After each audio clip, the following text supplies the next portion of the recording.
Chapter 415. The Battlefield. 9. Eugene had intended to accompany Sienna back to a city with a warp gate before seeing her off.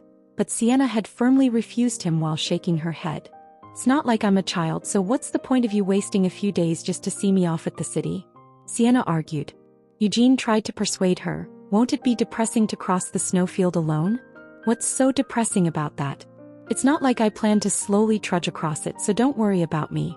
If I fly by myself, I can even fly faster than when we flew over on Dragonback, you know?" Sienna said with a snort as she flipped the hood of her robe over her head. "And it's not like we have all that much time left to prepare. I'll accept your good intentions, so you should just stay here and train hard with Molan. I'll also be working hard over there in Arath." "Do you really need to go to Arath?" Eugene asked plaintively while worrying his lip. Pleased to hear Eugene say something like this, Sienna grinned. She poked Eugene in the side with Frost, which she was holding in one hand. "Why, would you prefer it if I stayed here with you?" Sienna teased. Eugene frowned. "If you don't really need to go, then what's the point in going? That way I won't need to worry about you." "I need to go," Sienna insisted. "As long as I'm there, skilled wizards will surely flock to me. And apart from that, I can only see all the spells and research that has accumulated in Arath during my absence by going to that country personally." Eugene protested. "Isn't it dangerous for us to separate like this if there isn't any dire need to do so? What if that bastard, the Demon King of Incarceration, targets you while you're on your own?" Although he said this, Eugene knew there was absolutely no chance of such a thing happening. Even when Eugene was weak and on his own, the Demon King of Incarceration had never once targeted Eugene, so there was no way that Incarceration would use such sinister tactics at this point. He didn't know what the Demon King of Incarceration's true goals were, but it didn't seem like he actually wanted the demon folk to rule the world or even desired the extermination of all of his enemies. Sienna was also fully aware of this truth, so she just snorted and said, "Don't spout such nonsense." Each time Frost poked Eugene in the side, actual white frost scattered off the staff. Sienna paused. But still I don't know about the Demon King, but there is a chance that one of the demon folk might target me. It's not like the Demon King of Incarceration keeps all that tight a hold on the demon folk under his command. Instead, he practically gives them free rein," Eugene complained. "However, there's no way that bastard Gavid Lindman will come for me, right?" "Neither will that Queen of Sluts," Sienna said. Sienna calmly added her own twist on Noir's title as the Queen of the Night Demons, and Eugene accepted the change just as calmly. "Apart from those two, well, it's not like there aren't any other high-ranking demon folk, but are they really enough for me to worry about? Are the demon folk nowadays truly all that strong?" Sienna asked thoughtfully. "I also haven't met all that many of the high-ranking demon folk from this era, so I don't really know for sure," Eugene admitted with a shrug. Jagan, whom Eugene had slain in the Dragon Demon Castle, had been quite strong. Even now, Eugene still felt it was fortunate that he had gotten the chance to kill Jagan back then. "The Black Wizards are quite a bit more of a threat compared to the past," Eugene noted. "That being said, the only remaining Black Wizard that we really need to worry about is that bitch, Amelia Merwin. And if you take her into account, that gives me even more reason to go to Arath instead of staying here," Sienna argued back. Amelia Merwin was hiding in Revesta, the site of the Demon King of Destruction's slumber. And currently, fulfilling Eugenie's request of her, Melkith was tormenting the Black Wizards in the Nahama Desert by uprooting all of their dungeons. If things continued like that, the foundation that Amelia had built up in the desert would be completely destroyed. If it became open knowledge that Sienna was staying in Arath, it might motivate Amelia to secretly move back to the desert to deal with her problems there. "So stop with all your needless worrying and just look forward to it," Sienna demanded. "Look forward to what?" Eugene asked, only for Sienna to smile brightly and lift Frost into the air above her head.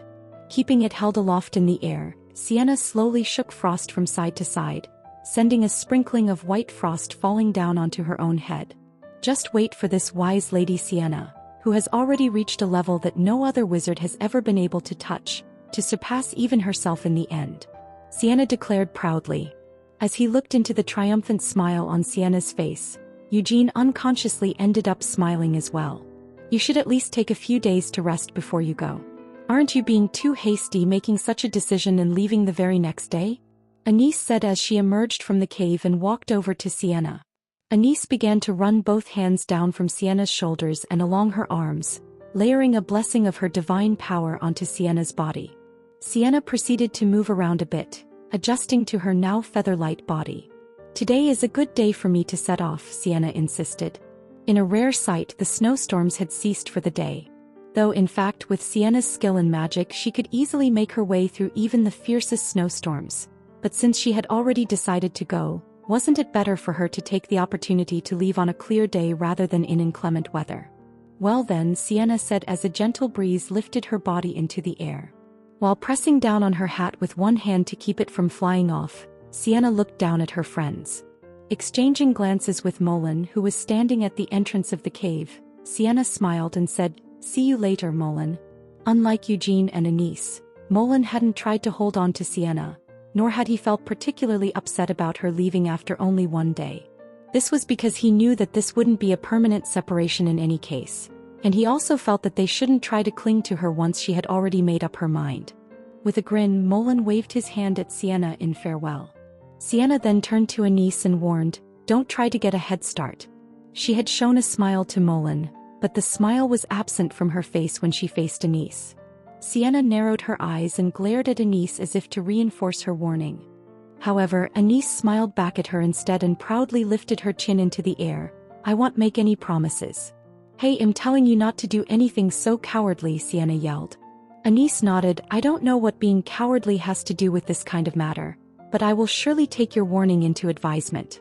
Even though it was annoying, this kind of answer really suited Anise. Sienna blinked away the twin flames that had flared up in her eyes before facing the saint once more.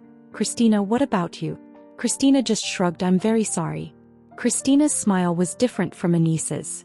It was the smile of someone who was genuinely sorry, yet at the same time helpless to do anything. However, Sienna felt even more afraid upon being faced with such an expression. Her shoulders shook in hesitation for a few moments before she vigorously shook her head. In the end, Sienna just glared at Eugene and warned him in a forceful tone, "Be careful." Just what on earth was she warning him to be careful of? Although he had a rough guess as to the answer to that, Eugene didn't ask her directly as he was afraid to hear the truth. "Ah yeah," Eugene agreed with a slight nod instead of pursuing the matter further. Although it wasn't a very reassuring response, Sienna turned around without any further delay. Boom!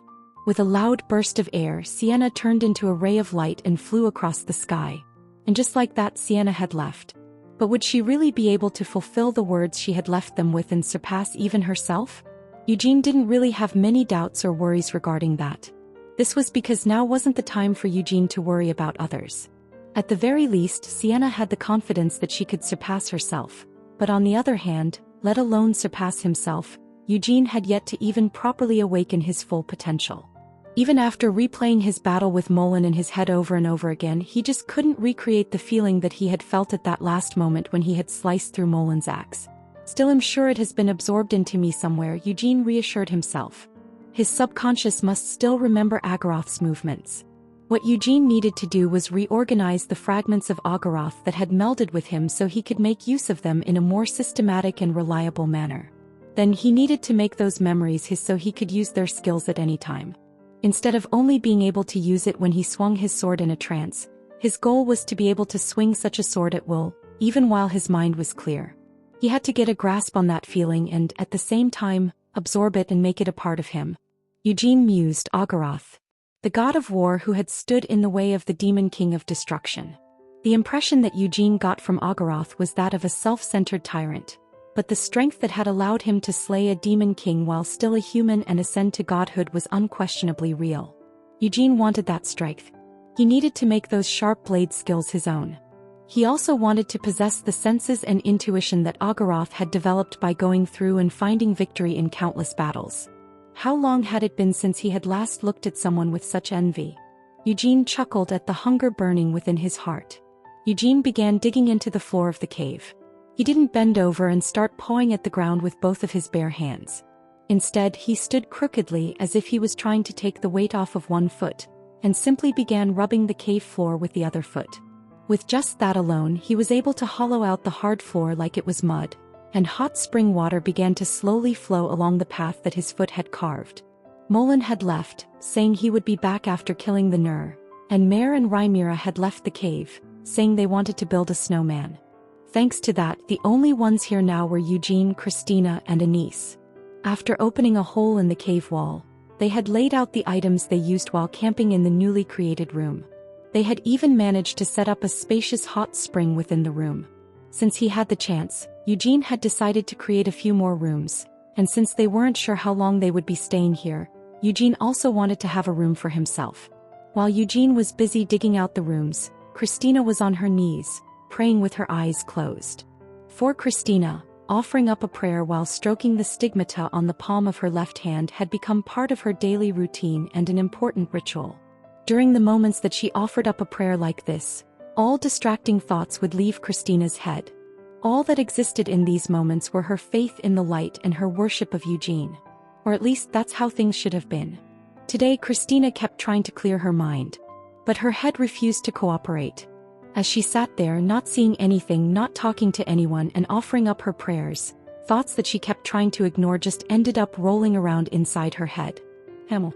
The words that Moon had said earlier that morning. About the mythical era that you recalled, weren't there any traces of us? Molen had seemed to be looking forward to hearing an affirmative. And it wasn't just Molen. Sienna had also reacted in a similar way. Something like fate had gone beyond their lifetimes and even time and space to bring the three together. Then they must have a truly powerful destiny. However, Christina couldn't feel any empathy for their excitement. She didn't have any such hopes either. This was because, in Christina Roger's case, there was no way that her soul could have existed in that mythical era. Christina was well aware of the reason for that fact. Her body was an artificial clone of the faithful Anise. And the soul that had been placed within that body was created by artificially processing the soul of a newborn baby who had been abandoned in front of a monastery 20 years ago. In order to enhance the performance of their holy weapon, an artificially created saint, Anise's remains were incorporated into the body of the clone. Many things had been added, subtracted, and mixed in to increase the compatibility between the body and the soul. There was no way for such a soul to have been around in the mythical era. How could the soul of an abandoned newborn baby which had been twisted until almost nothing of the original remained have ever existed in the mythical era? Could it even truly be called her soul? That's quite the funny distress you're feeling there. Anise chuckled amid Christina's troubled thoughts. Christina, forgive my rudeness, but the thoughts that you are struggling with now are simply pointless. Sister? Christina questioned in shock. Why don't you take me for example? Anise whispered. Christina, at least your soul was born as an infant after the world had heard her cry. My soul didn't even get that. My soul was taken from a fetus that didn't even have any human features, let alone the ability to cry. The fetus had been transplanted into the womb of an artificial incarnation of light. All kinds of holy and ordinary magic had then been used to accelerate Anise's growth in the womb, skipping the time that a human would usually take to be born. So I'm a similar case to you. Bluntly speaking, I'm even more of a mess than you are. But does all that really matter, Christina? No matter how brilliant the previous era may have been, it has already fallen. And now this is our era, Anise stated confidently. Does it really not matter to you at all, sister? Christina asked after some hesitation. The fact our souls couldn't have existed in the distant past as the souls currently residing within us are completely artificial? That means we're the only ones who aren't part of the fate that has been tied to Sir Eugene. Fate? Anise repeated skeptically. Isn't that the case? Christina responded hesitantly. Sir Eugene is the hero. Also, in the ancient past he was worshipped as Agaroth, the god of war. Under those circumstances, the reason why Sir Vermouth chose to reincarnate Sir Eugene must be that he knew about Sir Eugenie's past life. Of course, that would have to be the case, Anise agreed. I also listened to Sir Eugenie's story, his story about Agaroth, the god of war. In that story, when I heard him mention the sage and the god of giants, I couldn't help but tremble and let out a gasp, Christina admitted. Anise sympathized with her. I know how you felt at that moment, Christina. Certainly, the sage and the god of giants really do remind me of Sienna and Molen. Christina confessed that revelation has distressed, saddened, and frightened me. Along with the fact that our souls may not have even existed during that era. Also, perhaps. Anise saw right through her. You're thinking about the saint of the god of war. Are you afraid that we might somehow be the reincarnation of the Twilight Witch? Unlike Christina, Anise was able to confront this fear directly with a smile. When Christina hesitated, unable to answer her immediately, Anise continued speaking to her in a soft tone. Instead of worrying about it, Wouldn't it be quite impressive if we were part of the Twilight Witch? It would mean that, even after transcending time and space, we have still managed to stay at the same person's side. Christina protested, but the Twilight Witch was evil. What would the crimes of our past life have to do with us?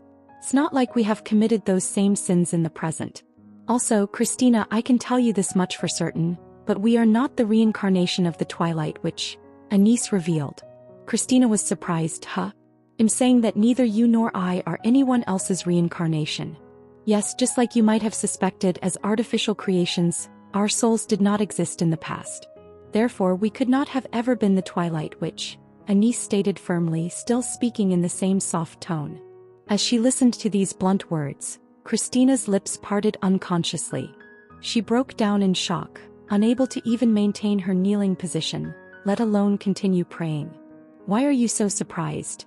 Anise asked in amusement. Didn't you also suspect this to some extent? Christina was lost for words. Anise ordered her. Listen closely, Christina. Don't pay any attention to things that don't matter, like whether or not we had past lives. Here and now we are the ones standing here. That is all that you need to know.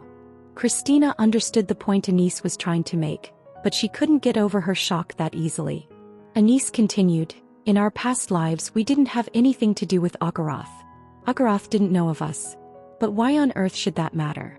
The one who we know and have followed for so long isn't Agaroth. Christina, turn your head and look to the side. She didn't know why she was being asked to look to the side, but Christina still did as she was told and turned her head. But there was nothing there. The figure of Eugene, who just a few moments earlier had been busy leveling the floor and digging out a new room, was nowhere to be seen. Where the hell did that bastard go in this short amount of time? Anise hissed in frustration. Anise had set things up so that Christina's gaze would rest on Eugenie's face at just the right moment. But where on earth had he gone? Sensing the cold rage coming off of Anise, Christina slowly stood up and called out, Sir Eugene? Are you there? There was no response. Instead, the cracking sound of the air being split apart could be heard coming from outside the cave. With a guess as to what was going on, Christina walked out of the cave. Outside of the cave, Eugene was swinging a wooden sword. It was just a wooden sword, a truly ordinary one at that. He wasn't using even a drop of mana either. The flames of the white flame formula were similarly absent. With just his bare body and his physical strength, Eugene was swinging a wooden sword. However, Christina and even Anise weren't able to stay calm at the sight of his figure. Even though Eugene was just swinging the sword without even imagining someone as his opponent, and it was just a blunt wooden sword without a single sharpened edge, each swing would seemingly cause the world to shake. Eugenie's extremely concentrated will was creating an illusion that followed the path of his wooden sword. Eugene stopped swinging the sword and raised his head. Even though the day was this cold and he had only been swinging the sword for a short amount of time, sweat was already beading on Eugenie's forehead. With an awkward smile, Eugene wiped away the sweat on his brow and explained, while I was in the middle of working, I had a thought about the sword and felt the urge to swing it a few times. Christina was silent. And you? Why have you stopped praying and stepped out here? Isn't this earlier than usual for you? Eugene asked. Christina still couldn't say a word. Her eyes that had been following the trajectory of the wooden sword were now wandering around Eugenie's body. Due to his rising body heat, a thin layer of steam was wafting off of Eugenie's skin. As his slightly sweat-drenched face turned towards her with a smile, Christina felt she couldn't have imagined a more romantic sight. At that moment, all of the worries that had been tormenting her until just now fell away. In the end, it was just as Anise had said. So what if she didn't have a past life? So what if she had nothing to do with Agaroth? So what if they weren't tied together by fate? Why on earth should any of that even matter?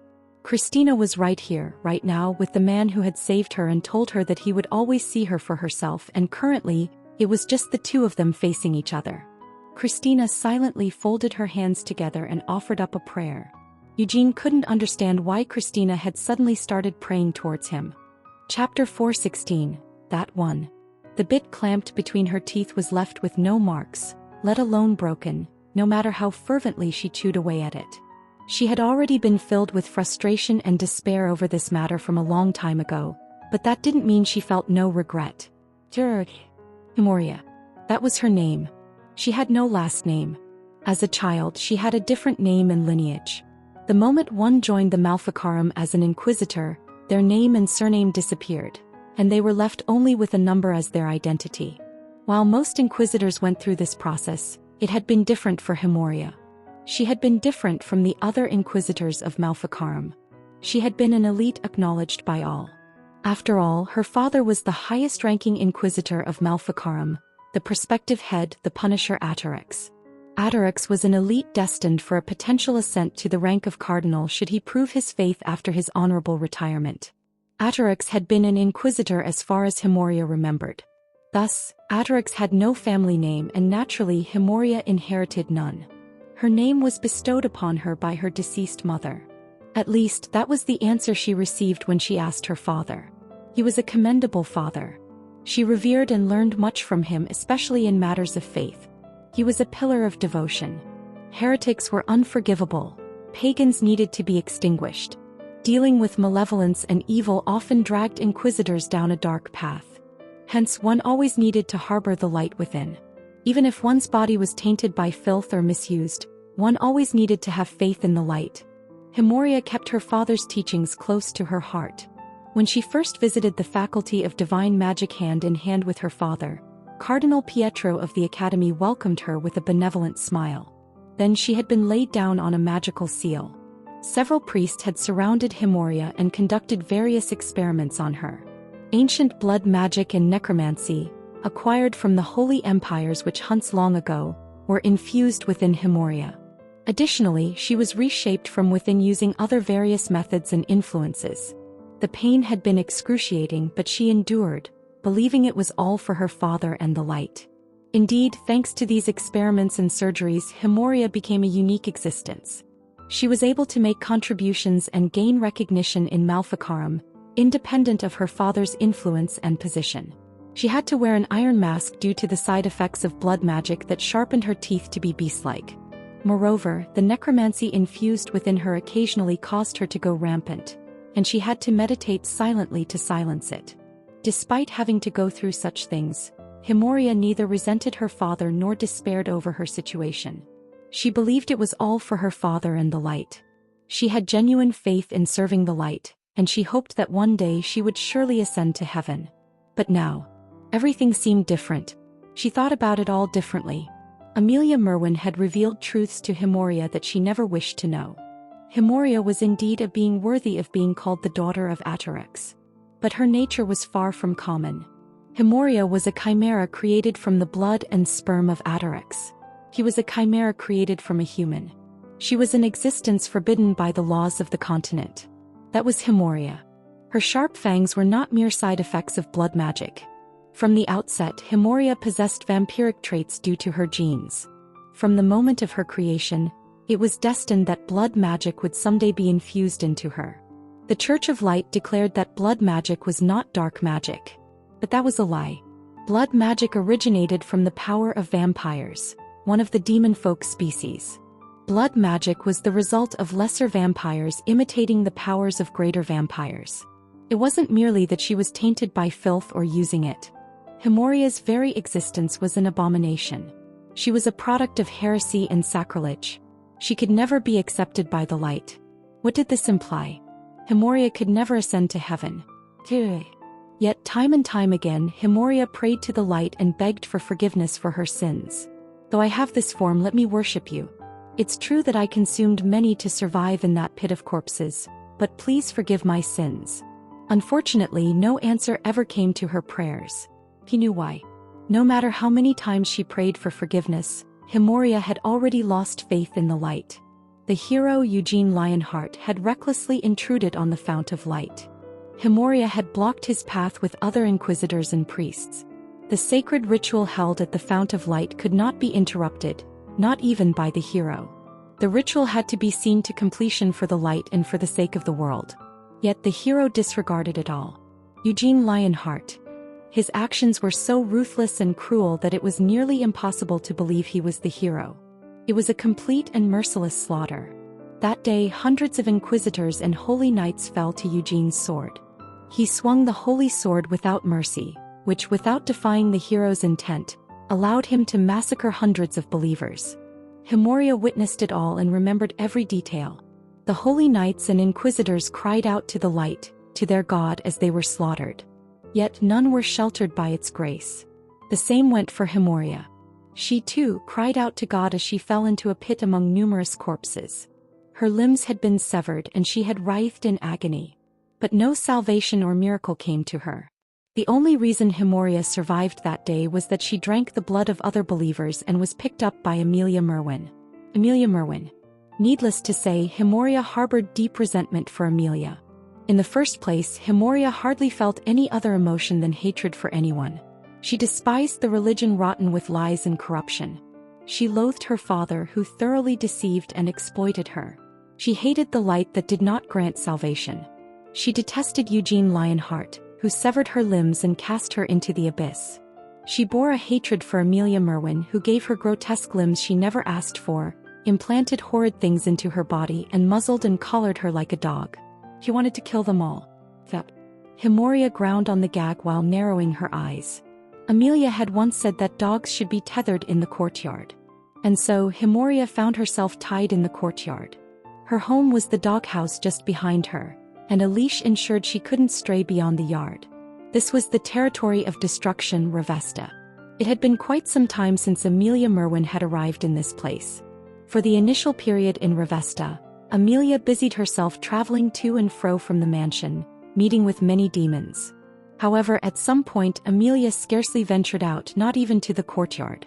The last Hemoria had seen of Amelia was when Noir Giabella, the queen of the night demons, made her sudden appearance and laid waste to the mansion with her wicked disposition.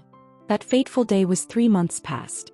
Amelia Merwin always acted so proud and haughty.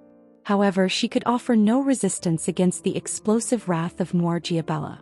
As Noir Giabella toppled the mansion with boisterous laughter, all Amelia Merwin did was let out pitiable screams.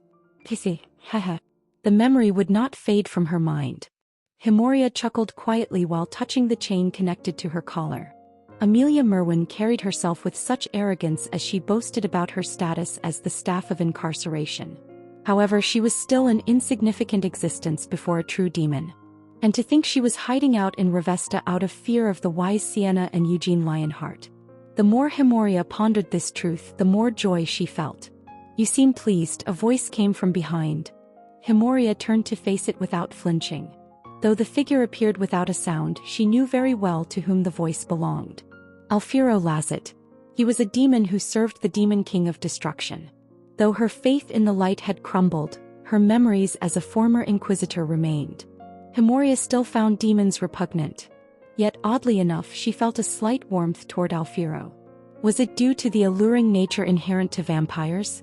Or perhaps the vampire gene implanted within Hemoria was drawn to Alfiro, a high-ranked vampire. She couldn't be sure which was the case, nor did she feel the need to know. For whenever they met, Alfiro was kind and he shared much with her. "Your mistress? Still locked up inside, I presume?" asked Alfiro. Hemoria nodded. Alfiro gave a smirk before raising a finger and tracing it in the air. "Her condition worsens by the day. He seems to be holding on, but I wonder for how much longer," he commented. Amelia Merwin was weakening, fading even. Revesta might have been Amelia's homeland, but the moment she forged a pact with the demon king of incarceration, her ties to her homeland were severed. The malignant power of destruction clashed with the dark power of incarceration. The clash was consuming Amelia from the inside. "But seeing your mistress grow weaker must be pleasing to you. In fact, hasn't your restriction weakened considerably?" asked Alfiro. Hemoria could not respond verbally due to the gag in her mouth. Instead, she shook the chain draped around her neck for Alfiro to see. This swaying chain, crafted from Amelia's black magic, was a shackle that bound her to Amelia. "I'm not talking about that physical constraint. I'm asking about the restriction planted within you," Alfiro said with a chuckle. Amelia was astute. She knew that the relationship between her and her pets was founded on coercion and violence. She allowed no room for emotional misconceptions or misunderstandings. Her sadistic affection and discipline only sowed fierce resistance, hatred, and thoughts of vengeance in her pets. She also recognized that these creatures would never truly love their mistress. Given the chance, they would betray and aim to kill her in a heartbeat. Thus, inside Hemoria, there was a restriction that ensured she could never betray Amelia. A minuscule stake was embedded deep within her heart, and at Amelia's will, It could burst Himoria's heart at any moment. Himoria shook her head while chewing on her gag. This iron mask and gag were also physical constraints. If Himoria were to rashly remove them, she would immediately be punished by Amelia. The stake within her heart would cause her excruciating pain. Is that so? Well, I guess you couldn't freely answer even if you wanted to, said Alfiro. With a sly grin, he walked forward. His movement was more a glide than a walk. He approached Himoria like a ghost, then stopped before her and whispered in her ear, I know you wish for your mistress' downfall, so I'll give you some good news. Himoria's eyes sparkled upon hearing his words. She looked back at Alfiro. Over recent months, dungeons in the Nahama Desert belonging to the Black Wizards have been raided. The frequency is unpredictable, but the attacks are far from haphazard. Nearly 10 dungeons have been annihilated and more than 100 Black Wizards have been buried in the desert, said Alfiro. Here, the underground city of Revesta existed in a dimensional rift beneath the island. It was a location completely isolated from everything, and as such one had to rely on a few demons with connections to the outside world if they wanted to acquire news. One such demon was Alfiro. Amelia Merwin was no exception. Though she was the de facto ruler of the Black Wizard dungeons of the desert, the pervasive power of destruction in Revesta weakened the bonds she had with the human Black Wizards. It was even truer now since Amelia Merwin was weakening and nearing death. She could not even maintain the connection to the outside on her own. She was reliant on Alfiro for information and communication from the outside. Do you understand the significance of my words? Your mistress' foundation is crumbling. Someone is intentionally targeting her. And who do you think that might be? Asked Alfiro. Himoria hesitated. Her cheeks twitched. She pondered momentarily on whether she could genuinely express the emotions she felt and laugh.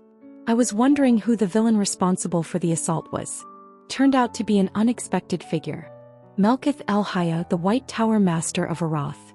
But the Tower Masters of Arath refused to be used as strategic weapons for Arath. This age-old tradition is as clear as the separation between Arath's monarchy and council. In fact, this distinction of the towers is why many wizards choose to study in Arath. In that case, Melkith El-Haya tearing through the desert doesn't reflect the will of Arath. Arath has neither the reason nor justification to strike at Nahama, explained Alfiro. Himoria listened to Alfiro's explanation silently. Then is Melkith El-Haya acting of her own record? I've never met her personally, but I have heard tales of her eccentricity. Some even say she's mad. However, even if she is an eccentric person, she should be aware of the weight of her existence as a Tower Master and the Supreme Master of Spirit Magic. She would understand the implications of launching a direct attack against your master, continued Alfiro. Himoria had once met Melkith in the past. When Uad, the eldest son of Lionheart, attempted a nefarious ritual at the Black Lion Castle, Adarix was dispatched to understand and rectify the situation. He sought the cooperation of the Tower Masters of Arath. The Melkith she saw then left no profound impression. Given the circumstances and the gravity of the event, Melkith behaved rather discreetly. A ritual of the Demon King had been conducted at the Black Lion Castle. A young man, albeit a member of the side branch, had been used as a sacrifice. An elder of the Lionheart family had received a grave wound from his own grandson, and his grandson, along with the disgraced eldest son of the main family and a promising young man from the side branch, had plotted the family's downfall. In the end they were executed. Even Melkith couldn't act rashly in such a scenario. Did Melkith El-Haya hold a personal grudge against your master? Depending on the depth of the grudge, she might attack impulsively. However, I believe there's another puppeteer behind Melkith, said Alfiro. Himoria gritted her teeth and Alfiro gave a smirk. Your master by nature has made many enemies. Yet, among those adversaries capable of manipulating Melkith El-Haya, a Tower Master of Arath, there are but two. Alfiro confidently raised two fingers. One is the hero Eugene Lionheart. He has clashed with your master several times. While I'm not privy to all the details, if your master desires his death, he would undoubtedly reciprocate the sentiment. Himoria just gnashed her teeth. The other is Sienna of Calamity. Her hatred and rage are palpable even to me. Your master desecrated the tomb of Hamel of Extermination. She desecrated his corpse. Such news would have reached Sienna of Calamity's ears. Recalling the ferocity of Sienna from 300 years ago sent shivers down Alfiro's spine. He had never directly confronted Sienna and her allies, but the mere memory of witnessing her power from a distance was enough to unsettle him. "Sienna of the Calamity is now targeting your master," stated Alfiero. Himoria couldn't hide her expression any longer. She quietly chuckled in delight. However, even Sienna of Calamity wouldn't dare to breach Revesta. "I even wonder if she's aware of your master's hideout here," said Alfiero. His voice softened as he continued. "I've heard that Sienna of Calamity is currently in a wrath. She is actively engaging with the arch-wizards of the Red and Blue Towers. Meanwhile, the White Tower Master is scouring the desert, as if trying to lure out your master." Heh. Himoria finally couldn't hold in her laughter. "The desert's black wizards are the Sultan's secret force. They're under attack, and while the Sultan would be agitated, that indecisive swine can't even decide how to respond," Alfiero said. The continent's allegiance hung in the balance. Would they choose to serve Helmuth or continue to play both sides as they had always done? Sultan Alibur of Nahama had yet to decide. "Your master does not wish for the foundation she built in Nahama to crumble. What lies there isn't merely a network of dark wizards. The demons of Helmuth, who are using these wizards as conduits, are the true strength of your master," explained Alfiero. Himoria silently contemplated this information. "I wonder what choice your master will make. Will she remain hidden in this land, even if she risks losing all that she has prepared? Or will she, true to her title as the Staff of Incarceration, confront Sienna of Calamity head-on?" Alfiero questioned. It was likely that Amelia Merwin would not leave Revesta. Alfiero thought so as he passed Himoria. That pitiable half-breed might wish for Amelia to plunge into the flames, but Amelia was not so naive. To achieve her goals, she would consider any humiliation or pain as mere tools, a trivial means to an end. What does she truly desire? Amelia Merwin had come to Revesta to protect herself. She feared both Sienna of Calamity and the hero Eugene Lionheart. Yet ironically, in Revesta, Amelia Merwin was withering away. Had she not foreseen this? Even if she had, her continued confinement in the mansion, especially now as she seemed to be fading away, must have been a deliberate strategy. Phew. The mansion was now fully restored after being completely decimated by Noir Giabella 3 months ago. As Alfiero entered its doors, he found himself involuntarily exhaling a deep breath. The mansion's interior was different now, distorted. A spiral corridor descended downwards. At the very bottom, Alfiero felt the presence of a demon. Chapter 417. That too. The creature was eerie and ominous, malevolent in nature. Alfiero unknowingly clenched his fist and glared downwards. The corridor was reminiscent of a coiled serpent as it stretched out. Shadows writhed in its heart deep within.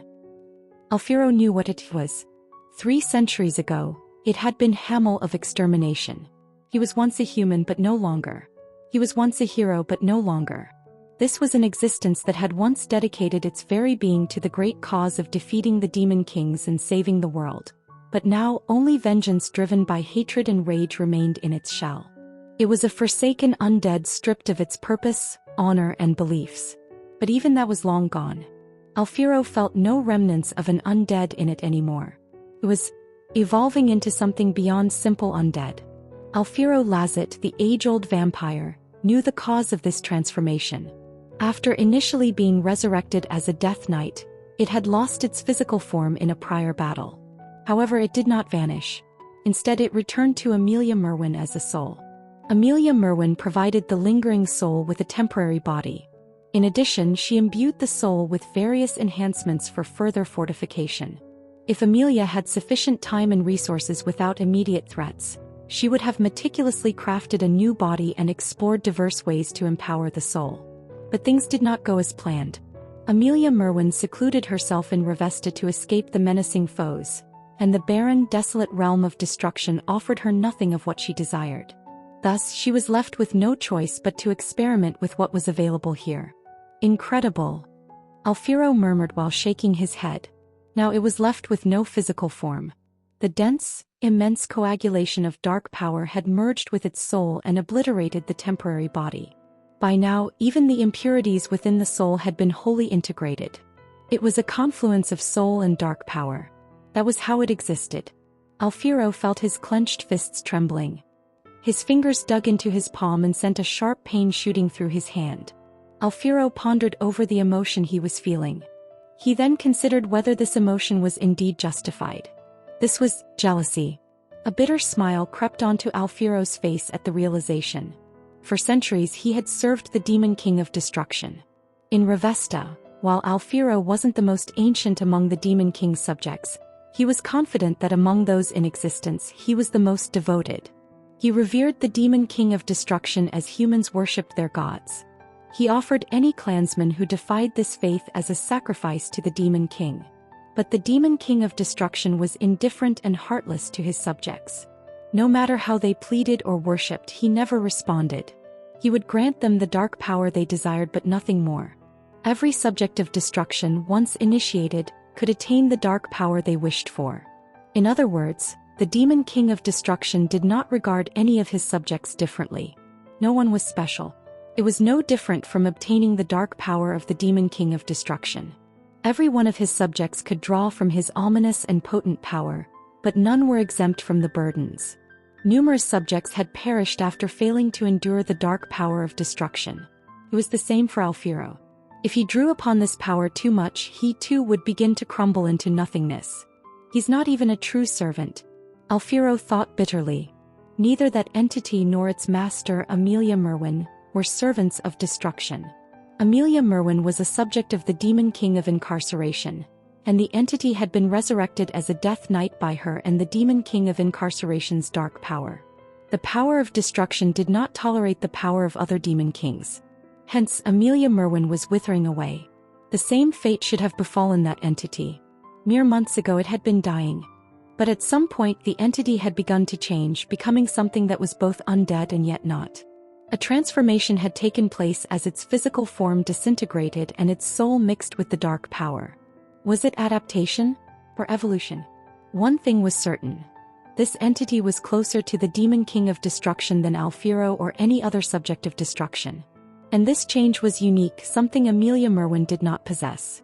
This realization made Alfiro seethe with jealousy.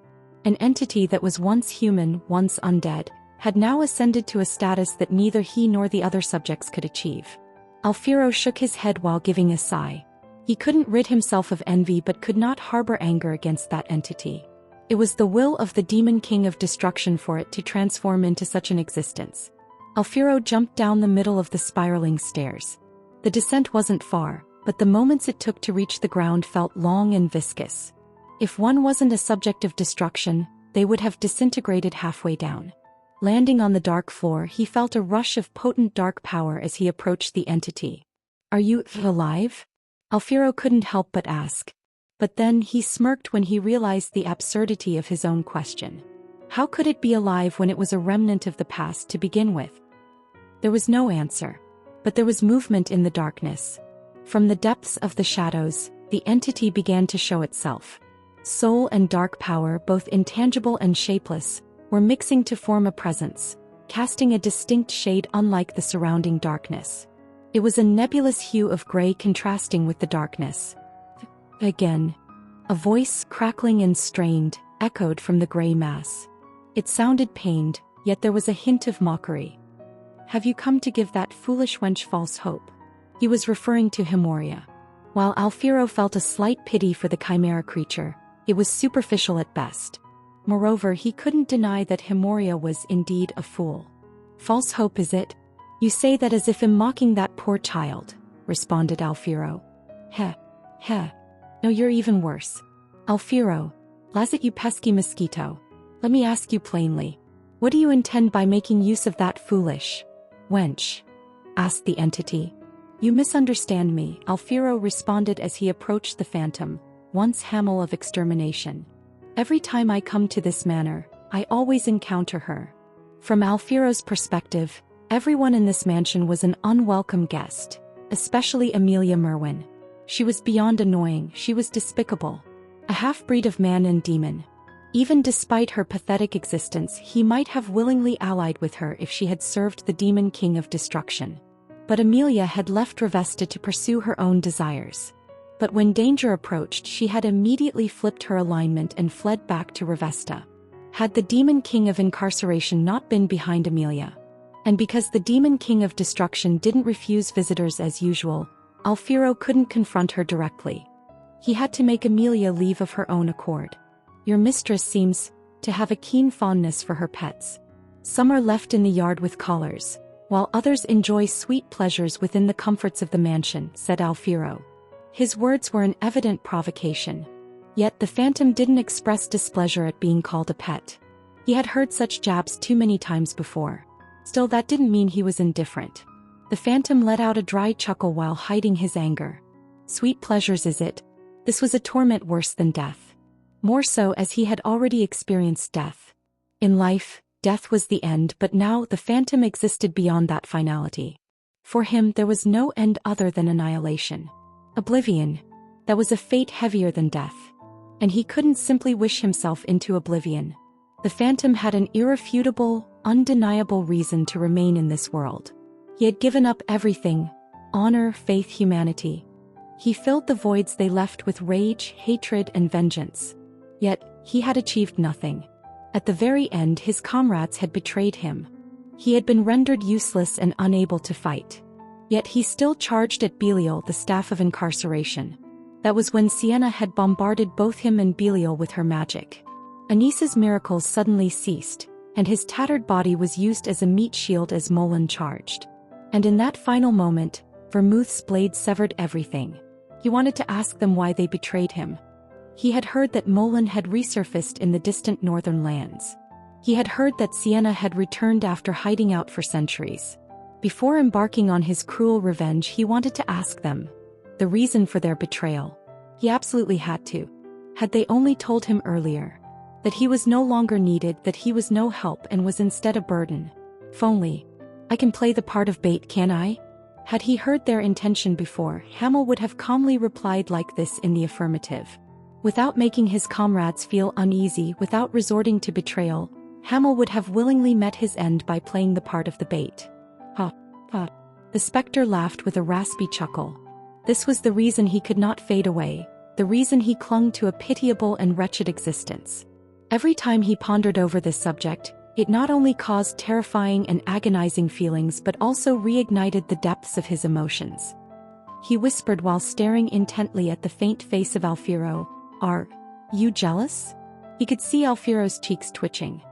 Enough with the transparent envy. It's unbecoming, said the phantom. Alfiro's lips curled up and his sharp fangs were exposed. His feeling of hostility towards the phantom was evident. The spectre continued whispering with a smirk. Well, you do have reasons to be envious. Master. The Demon King curiously took quite a liking to me. Although he loathed admitting it, it was true. The Demon King of Destruction held the phantom with favor. This was the same Demon King who gave the same indifference to all his subjects, yet he favored a mere phantom. A blend of destruction's dark power in his soul? Was that even plausible? The reason the phantom endured such terrible torment and didn't fade was not solely because of his own will. Simply put, the Demon King of Destruction was not allowing him to vanish. If he failed to endure and crumbled, all would be lost. Yet the phantom endured. Was this true? No, this endurance was nothing less than mercy bestowed upon him by the Demon King of Destruction. Mercy? The phantom didn't think so. Alfiro ground his fangs until they threatened to break as he glared at the phantom. He was long aware of the Demon King of Destruction's favoritism, but hearing it from a dying being who could barely speak was aggravating. It's envy. I admit it, said Alfiro after quenching his rage. It took him a moment, but he took several breaths and lowered himself towards the mass of writhing gray. Though he tried to focus intently, the boundaries between dark power and soul remained invisible. It was a mass without any distinction. He couldn't believe it was possible to be so unified. Please answer my question, asked Alfiro. He had something more pressing to inquire. Have you ever heard a revelation? Continued Alfiro. The Demon King of Destruction never once gave revelations. He had never once shown his face nor allowed his voice to be heard, not even during the formation of the pact. It didn't matter if one was a demon born in Revesta or the rare ones venturing from the outside. There were no exceptions. There was an empty temple, If one went there, knelt and prayed, a pact with the demon king of destruction would be forged. That was the end of it. The specter did not answer and remained silent. How many times had it been? There was a place that felt vaguely familiar. If he had been alive, he would have dismissed it as a dream. However, dreams were no longer a concept to the current form of the phantom. Then that place he'd glimpsed several times, what could it have been?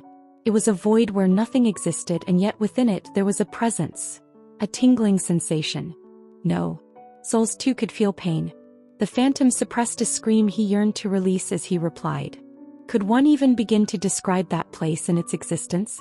The phantom couldn't decipher what it had seen, but he had no intention of consulting Alfiro. Even in this state, he harbored an aversion to demons, and the last thing he wanted was to appease Alfiro, a nemesis from his previous life. Is that so? Alfiro revealed overt disappointment as he shook his head. With a short sigh, he lifted his gaze and stared into the abyss beyond. A corridor stretched out from where they stood. At its end was Amelia Merwin. Alfiro came to this mansion to meet Amelia Merwin, not to converse with the phantom. Come to think of it, Alfiro began to speak as he walked past the phantom.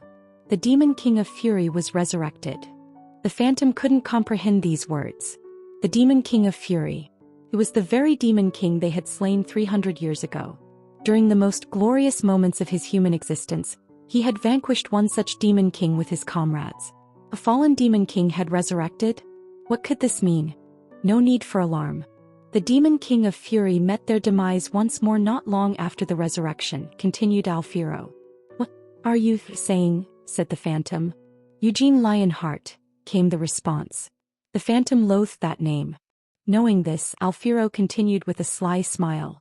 He with the holy sword personally ended the demon king. Just like his ancestor Vermouth Lionheart.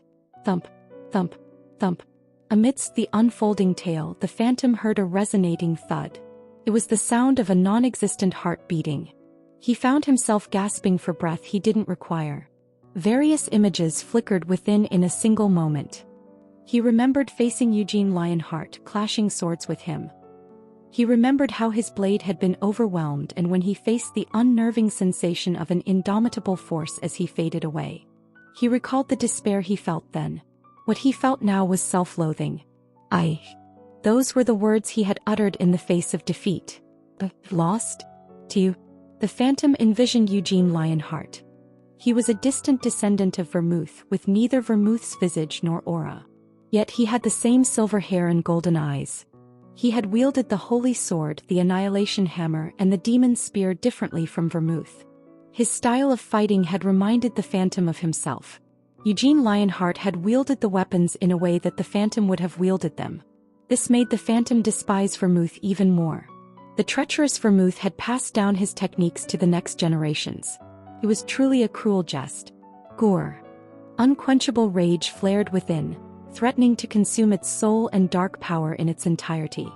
Alfiro noted the phantom's trembling state as he made his way toward Amelia Merwin's chamber. Left in solitude, the phantom was acutely aware of its racing heartbeat.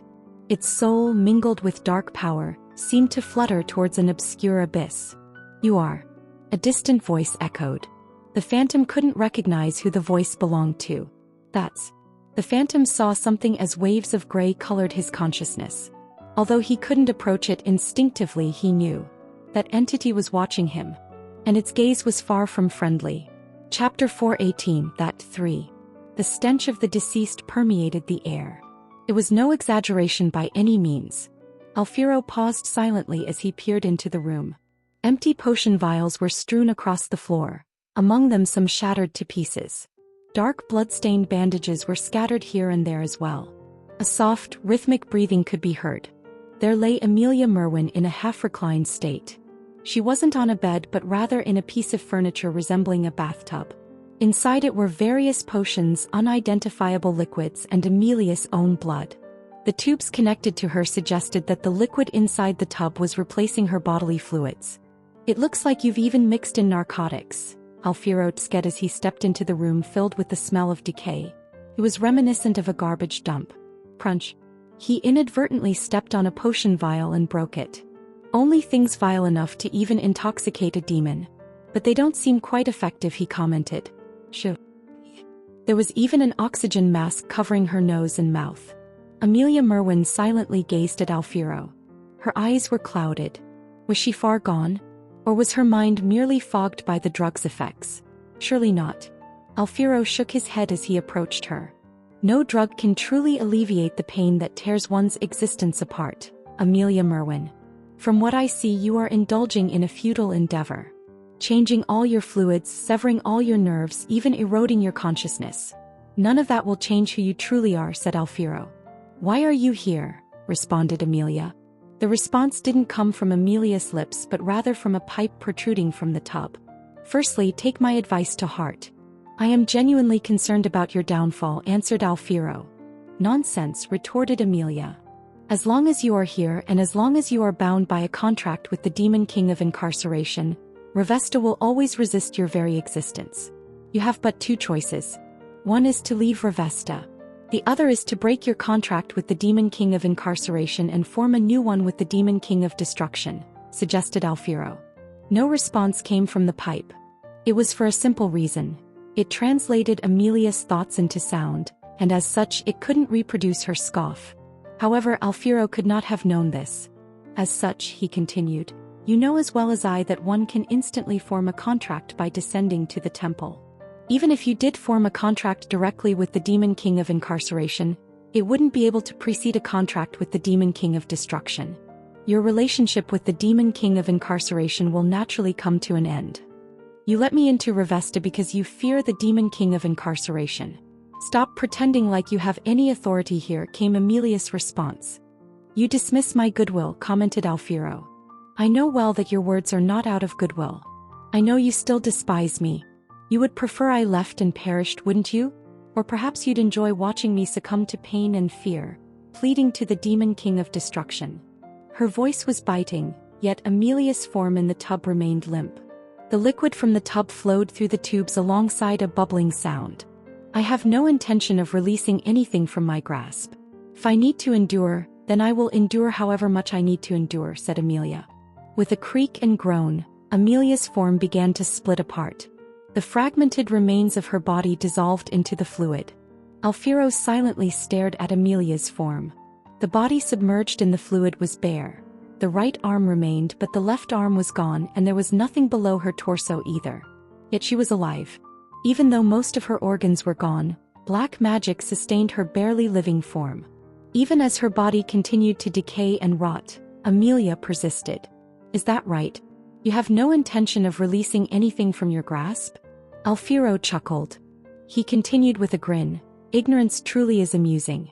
You've already lost so much, and yet you remain oblivious to that fact as you fuss about it. What do you mean? Amelia quickly inquired.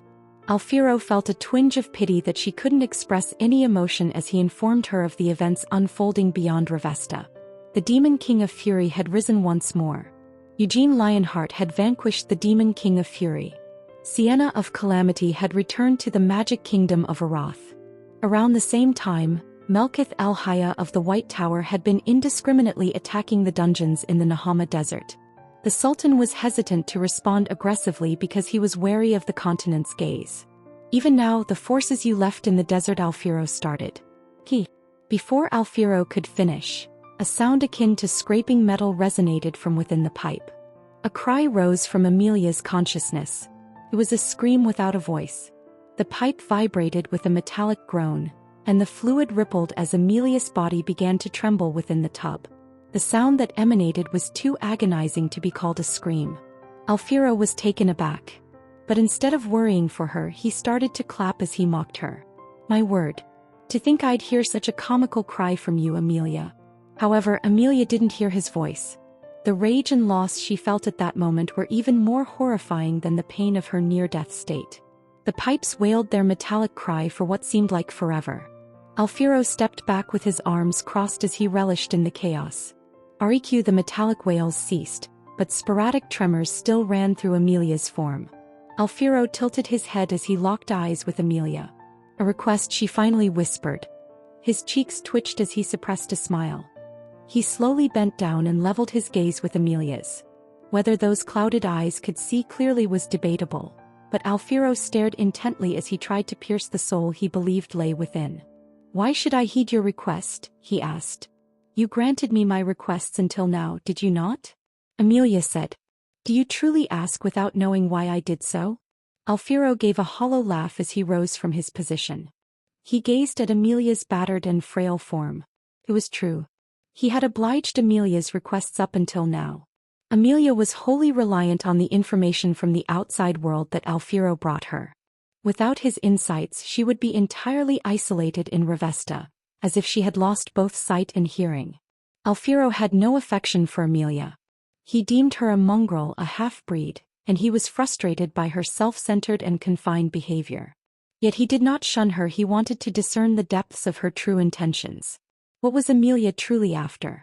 If she was the staff of incarceration, why had she not sought refuge in Babel? Instead, why had she hidden in Revesta, a place not under the influence of the demon king of incarceration? "I know," a voice echoed from the pipe. "Alfiro, you're curious about my ulterior motives, aren't you? Perhaps you hope that those who wish me dead will come to Revesta." There was no falsehood in those words. 300 years had elapsed since the time of war. For demons, it wasn't an extraordinarily long span. How many among the many demons living since that era did not yearn for the unfettered days of war? Alfiro longed for the days of war, and he wasn't the only one. Many demons dwelling in Revesta like hermits pined for that bygone era. Initially, the demon king of destruction had not taken any subjects. But 300 years ago, after the demon king of incarceration suddenly declared war, mysterious temples began to appear throughout the realm of Helmuth. No matter their standing, any demon could form a pact with the demon king of destruction if they visited these temples and expressed their desire. Initially, all sorts of demons rushed to form these pacts. However, most could not withstand the overwhelming power of the demon king of destruction and perished within days. After this initial testing phase, only those who already possessed considerable power and sought even more strength made pacts with the demon king of destruction. The reason for their thirst for power was simple: to survive in the age of conflict and revel in the endless wars. Alfiro was no different. He never doubted that war would erupt again. He believed that, just like 300 years ago, the dormant demon king of destruction would rise and wreak havoc. He endured because he was desperate, as his belief was firm. With the demon king of incarceration promising peace, rampaging in the outside world was impossible. But if Amelia Merwin's enemy, the hero of this age, Eugene Lionheart, sought Amelia in Revesta to end her life, "I shall tell you what you wish to know." The voice emanating from the pipe remained emotionless. It wasn't even Amelia's original voice. "I intend to wage war." With that, Amelia Merwin's intentions were laid bare as she spoke in the detached tone of the device. "It will be different from 300 years ago. I am dreaming of a war that's neither waged by the demon king of destruction nor the demon king of incarceration. I, Amelia Merwin, am going to start a war," she declared. "What are you speaking of?" asked Alfiro. "I was worried that the demon king of incarceration might interfere. However, that proved unnecessary. The demon king of incarceration is quite generous when it comes to the freedom of his subjects, though naturally he imposes responsibilities," answered Amelia. It was precisely for this reason that Amelia could not seek refuge in Babel. Her hostile relationship with Eugene Lionheart and Sienna Meridian was all due to her own transgressions. Had Amelia attempted to use Babel as a refuge, let alone reconcile her relationships, the demon king of incarceration himself would have executed her on the spot. "I've made preparations. I've tempted the Sultan.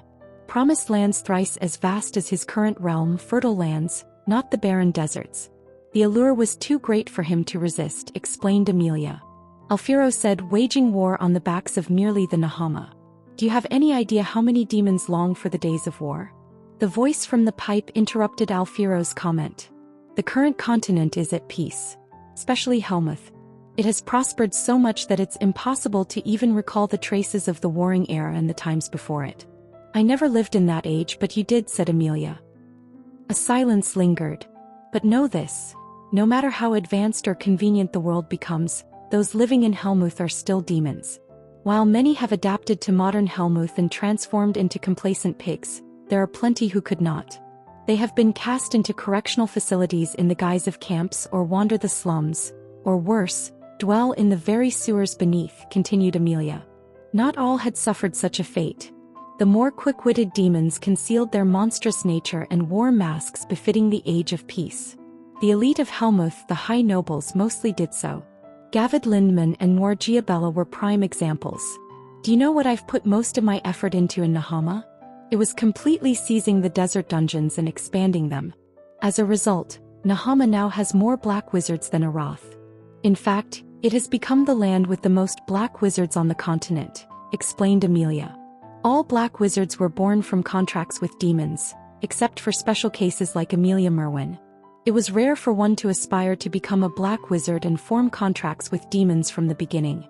Most often, ordinary wizards turned to black magic in their moments of despair over their lack of talents, when they were faced with the insurmountable wall of magic, or when desiring powers beyond what was offered by normal magic. If Arath's Black Tower was a verified collective of dark wizard researchers, Nahama's Dungeon of Black Wizards was a more pure school of magic. They treated the dungeon master as their supreme teacher and cultivated black wizards through an apprenticeship. When regular wizards studied in the dungeon, they served under a black wizard master for several years before being introduced to a high demon to form a contract. Behind every black wizard there's a demon. It's a well-known tale. Not all of them support the war I'm instigating, but of this I'm certain: they all await the war. The black wizards summoned to the desert had demon patrons in the shadows. These were the demons that had been marginalized. While they still retained plausible posts in this post-war era, their positions in Pandemonium were unsecured. They were demons that either couldn't preserve their places in Pandemonium or rejected the peace proclaimed by the Demon King of Incarceration and plummeted in radical opposition. They were war heroes overshadowed by Noor Giabella and Gavid Lindman. In addition, there were young demons who had not witnessed the Age of Wars. They lamented not being born during such tumultuous times and awaited the next great conflict. Even if you wage war through Nahama, those demons will not aid you, said Alfiro. I possess means to persuade their cooperation, came the assured response. They could become the Demon King. This would be the temptation in play. She had already verified the ritual Edmund Kodrith had prepared through Vladimir.